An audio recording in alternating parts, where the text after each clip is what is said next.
الحمد لله رب العالمين الصلاة والسلام على خاتم النبيين وعلى آله وصحبه أجمعين أما بعد فأعوذ بالله من الشيطان الرجيم بسم الله الرحمن الرحيم قال الله تعالى في سورة المائدة إنما جزاء الذين يحاربون الله ورسوله ويسعون في الأرض فسادا أن يقتلوا أو يصلبوا أو تقطع أيديهم وأرجلهم من خلاف أو ينفوا من الأرض ذلك لهم خزي في الدنيا ولهم في الآخرة عذاب عظیم۔ ترجمہ: جو لوگ خدا اور اس کے رسول سے لڑائی کریں اور ملک میں فساد کرنے کو دوڑتے پھریں، ان کی یہی سزا ہے کہ قتل کر دیے جائیں یا سولی چڑھا دیے جائیں یا ان کے ایک ایک طرف کے ہاتھ اور ایک ایک طرف کے پاؤں کاٹ دیے جائیں یا ملک سے نکال دیے جائیں۔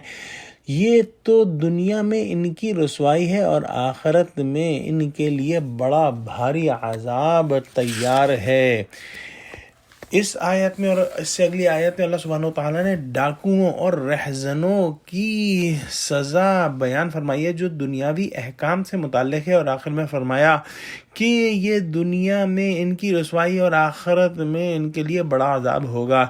آیت شریفہ میں 4 سزاؤں کا ذکر ہے: ایک قتل، دوسرے سولی پر چڑھانا، تیسرے ہاتھ پاؤں مخالف جانب سے کاٹ دینا یعنی داہنا ہاتھ اور بایاں پاؤں، چوتھے زمین سے دور کرنا۔ ڈکیتی اور رہزنی کو اللہ سبحانہ وتعالیٰ نے اللہ اور رسول سے لڑنے سے تعبیر فرمایا ہے، کیونکہ یہ لوگ اللہ کی شریعت کا مقابلہ کرتے ہیں جو رسول صلی اللہ علیہ وسلم کے ذریعے بندوں تک پہنچی ہے، اور زمین میں جو امن و امان ہے اسے تباہ کرتے ہیں۔ اب اس آیت کی روشنی میں ذرا اپنے معاشرے کا جائزہ لیجئے، جہاں پر جو ہے وہ ڈاکہ زنی اور رہ زنی جو ہے عام ہو گئی ہے۔ اگر اسلامی شریعت نافذ ہو جائے اور ایسی سزائیں جو ہیں ڈاکوؤں کو دی جائیں تو پھر کوئی جرت نہ کرے کہ وہ ملک کے اندر بدامنی کرے اور ڈکیتی اور رہ زنی کرتا پھرے۔ اس آیت میں 4 سزاؤں کا ذکر ہے: قتل کرنا، سولی پر چڑھانا، جانے میں مخالف سے ہاتھ پاؤں کاٹنا اور زمین سے دور کر دینا۔ حضرت عبداللہ بن عباس رضی اللہ تعالیٰ عنہما سے منقول ہے کہ 4 سزائیں مختلف جرائم کے اعتبار سے ہیں۔ اگر ڈاکوؤں نے قتل بھی کیا ہو اور مال بھی لیا ہو تو وہ قتل کیے جائیں گے اور سولی چڑھائے جائیں گے۔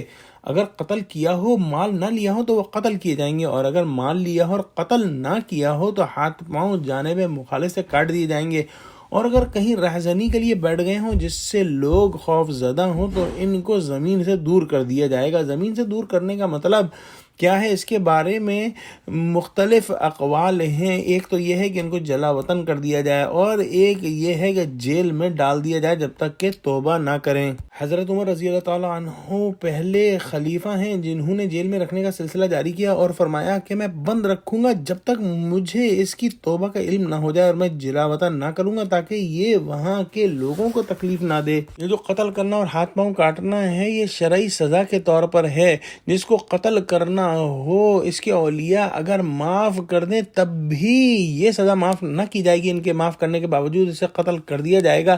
اسی طرح سے اگر اس نے مال معاف کر دیا جس کا مال لیا ہے تب بھی سزا معاف نہیں ہوتی۔ ڈکیتی کے طور پر مال لوٹنے میں چونکہ چوری سے بڑھ کر جرم ہے جس کی وجہ سے امن عام فوت ہو جاتا ہے، اس لیے ڈکیتی کی سزا دوہری ہے، جس کا مطلب یہ ہے کہ چوری کرنے کی وجہ سے پہلی بار داہنا ہاتھ کاٹا جاتا ہے اور دوبارہ چوری کرے تو بایاں پاؤں کاٹا جاتا ہے، لیکن ڈکیتی میں پہلے ہی مرتبہ دونوں سزائیں جو ہیں وہ شریعت میں شامل کر دی گئی ہیں۔ اسی طرح سے قتل کرنے کی صورت میں تمام ڈاکوؤں کو قتل کر دیا جائے گا جنہوں نے کسی جگہ جماعتی طور پر بیٹھ کر کسی کو قتل کیا ہو۔ اگر ان میں سے ایک ہی شخص نے قتل کیا اور ایک ہی شخص قتل ہوا تب بھی سب کو قتل کیا جائے گا، کیونکہ یہ قتل قصاص کے اصول پر نہیں ہے بلکہ جو عام انسان ہیں اور عام معاشرہ ہے اس کے اندر امن فوت کرنے کی سزا ہے اور اللہ اور اس کے رسول سے جنگ کرنے کی سزا ہے۔ آخر میں ارشاد فرمایا کہ یہ تو ان کی دنیا کی سزا ہے کیونکہ مقتول ہو جائیں گے اور سولی پر چڑھ جائیں گے اور ہاتھ پاؤں کٹے پھرے